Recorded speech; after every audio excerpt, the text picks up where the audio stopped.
Hey, it's me again. So, doing another album review.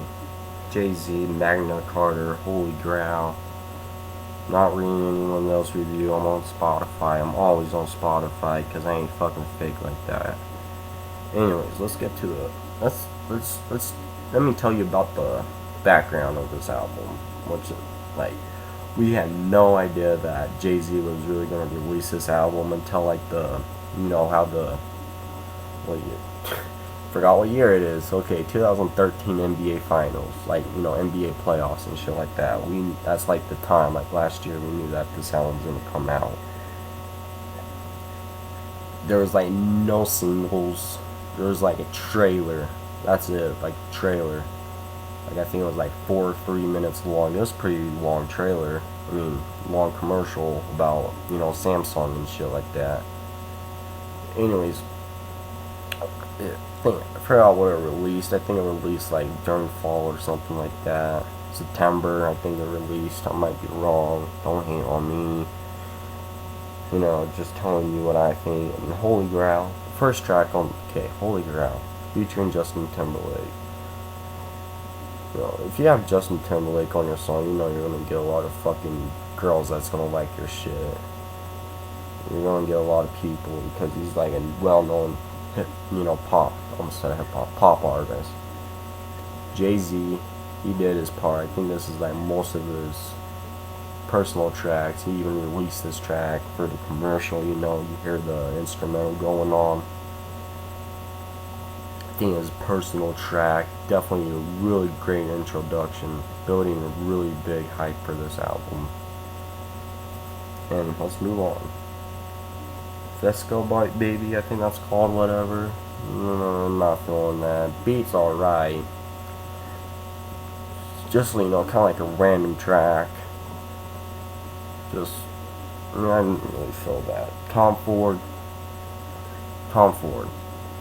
Mainstream.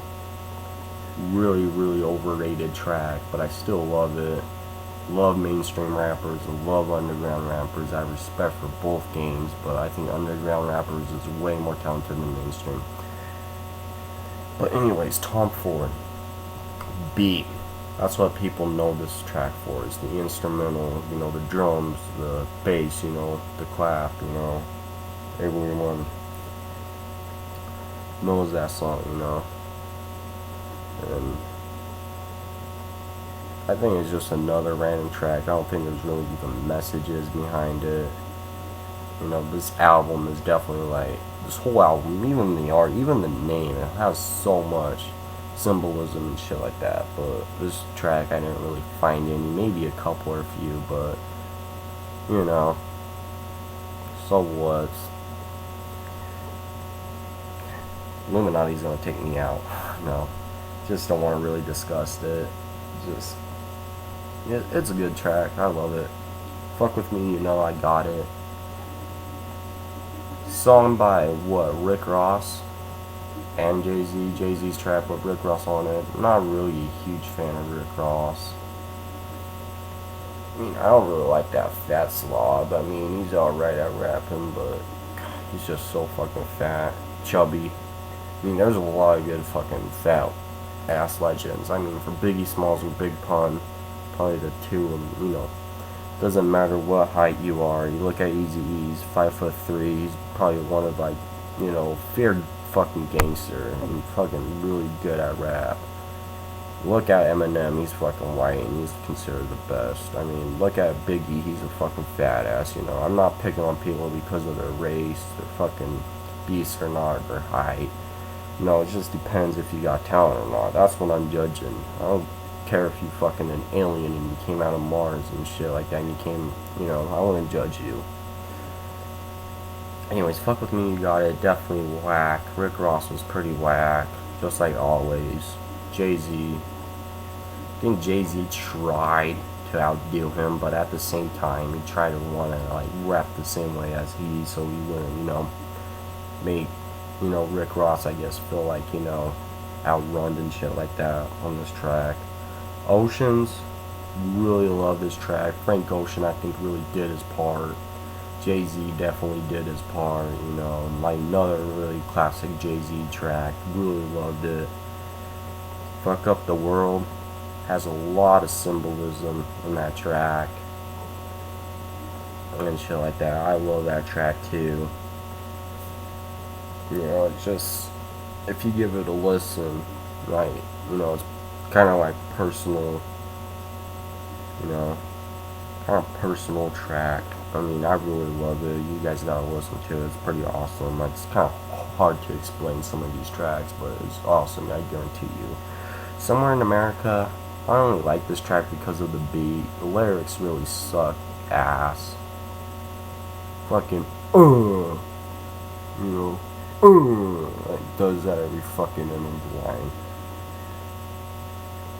I mean, no one doesn't want to hear that shit. I mean, if I do that shit, you probably go like, is that kid fucking mental? You know, seriously. In my opinion, I wouldn't do that in my track. It's kind of like Big Pun, how he does that fucking noise, like he's choking or some shit. I just don't know. I guess it makes the character too. That's why they do it. Crown, I think, yeah, Crown was, yeah, I didn't really feel that one. Kind of like any, you know, track that, you know, talks about, you know, how they're God and shit like that, and how he's the king of fucking rap, even though Biggie and Jay-Z ever had a rap battle, Biggie would outdo fucking Jay-Z's ass in a heartbeat, even in one fucking round and in one fucking verse. Jay-Z wouldn't have the balls to talk. He was rap battling Biggie. Anyways, Heaven had a lot of symbolism too. You know how Jay-Z talks about how these people think that he's an Illuminati and shit like that, and all these exposes on YouTube and shit like that, and he tries to, you know, talk about that shit and how, you know, it's not true, conspiracies, you know, and shit like that. Cores are pretty fucked up too. You know, versus. I didn't really feel that one.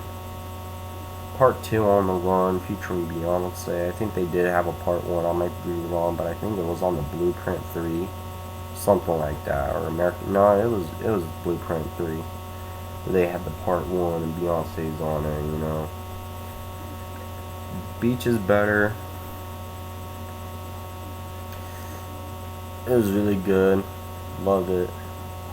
Loved the instrumental. I think he, you know, his words really fit with it. You know, his rap voice fits with the track. But it sucks that he only ended. You know, he only played it for like 1 minute or 2. You know, BBC. Not feeling these tracks. You know, these couple of tracks I'm not really feeling. BBC, Jay-Z, Blue, and Nickels and Dimes. I don't really care for those tracks. Just, you know, I don't think they even should have been in the album. Don't really like them. I mean, that's just my opinion. You guys might have a different saying. It's fine. Opinions are opinions, you know. Fucking little kids think that Lil Wayne is better than Pac, but honestly, I think Pac is better than Lil Wayne, but people are different. People have opinions. Anyways, let's move to the other track that I liked, La Familia. It was pretty decent. Lyrics are pretty decent. Love the instrumental, so I think that makes a good song. You know, how he talks about, you know, how he's growing up and how he likes these people that made him, you know, famous and shit like that. Don't forget about Nas, Jay-Z. Nas helped your fucking sorry ass. Don't forget about Nas. But yeah, he doesn't talk about Nas though, I don't think. He just talks about his mom, his co-worker, how he, you know, shit like that. Nickels and Dimes, could care less. I think he should have got rid of that track and replaced it with La Familia just to end the album. Somewhere in America, let's get back to Somewhere in America. I forgot something. Somewhere in America is like a big egoistic track. It sounds like something that Kanye West would have fucking wrote. You know, big ego and shit like that. He thinks better than everyone. Yellow Lambo in the driveway, botching neighbor out, bragging how much money he has and shit like that. I mean, he's a famous rapper. He has a net worth over like $500 million. I mean, he has every right to brag about that shit. But to me, money ain't about everything, you know. Money can't fucking buy everything. Can buy a lot of shit, but can't buy everything. Can't be buy God, can it? Rockefeller tried. Rockefeller ain't God. He might have a shitload of money. Anyways, shit. It's gonna die here soon, but anyways, let's wrap this shit up. I think that Magna Carta, Holy Grail, good album. Probably give it out 6.57 out of 10. 6.5 out of 10. Yeah, I think it deserves that. A lot of the tracks were good, but there's some track. I mean, it was good, not great. Some of the tracks were, you know, not feeling. It got a lot of lows. I think this has like 2 times more symbolism as Jesus album does have. But, you know, that's why, what the purpose he made this album was more kind of like a symbolism, Illuminati type, you know, fucking album. But yeah, overall it was pretty good. It was decent. Okay, 6.5. That means it's decent. It's not good. Like 7.0 is good, but 6.5, that's like decent. And I think it deserves to be decent. Wasn't his best, wasn't his worst. It was just decent. Anyways, that's my opinion. Like, subscribe, dislike, talk shit. Why do you like the album? Why do you dislike it? Like to hear you guys' opinions, what you really think, you know. Comment what I can do to improve on this video. You know, just say what you want, say what you feel. You know, I respect that. I respect your guys' opinion. I respect your guys' opinion as much as you respect mine. If you don't respect my opinion, you can dislike my opinion. Gotta respect it, though. If you don't respect my opinion, how do you think I'm gonna respect yours, you know? Like, you can dislike, you know, whatever, just, you know, respect, you know, respect is everything, you know? You ain't gonna get a lot of people that's gonna like you if you don't show respect, you know? Just respect is kind of like everything, you know? But yeah, anyways, just tell me, hit me up, tell me why you like it, why you dislike this channel, you know, all those other things. Thanks. See you in another review.